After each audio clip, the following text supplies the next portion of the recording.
Okay, we are breaking a big news now. It seems Virat Kohli has hit another century. So this is the 84th international century for King Kohli. Virat Kohli has scored another ton, and this is against South Africa, the ODI series that's currently underway.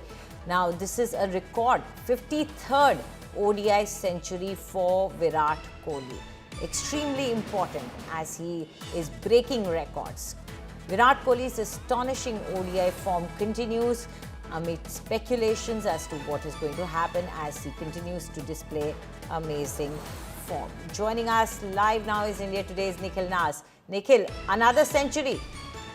Well, Anjali, what can I say? What we are witnessing is unbelievable.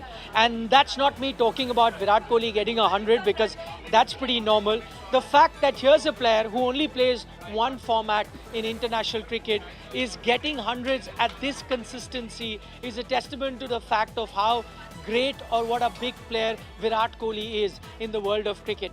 Absolutely incredible knock. Must remember that this wasn't an easy pitch to bat on to begin with. We saw India lose two very early wickets. There were 60 for 2. From there on, that partnership between Ruturaj Gaikwad and Virat Kohli is 100 apart, but has also taken India in a very healthy position in this game, something that he's been doing for more than a decade and a half for Indian cricket. So absolutely incredible what he's being able to achieve. He's made it very clear. I know there'll be lots of fans now saying that look at his form, how good is he batting? Maybe time for him to reconsider, get back into Test cricket.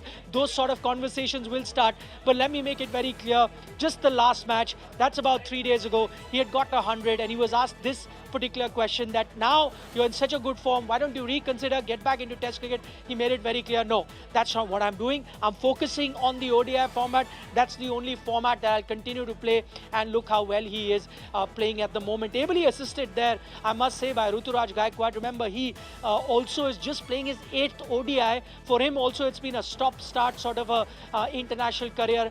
Played that first ODI almost 3 years ago, and in that 3-year period has only gotten a chance to play 8 ODIs. So it was a very crucial game for him as well, and he's notched up 100. Now, in fact, has the highest List A average in the history of cricket. That is Ruturaj Gaikwad. So it's an incredible day for the Indian team. Right, but you Nikhil. must also remember, job is only half done. We're at the halfway mark. We hope that this bowlers will brings have to us a victory as well. Thank you, Nikhil, for all those details.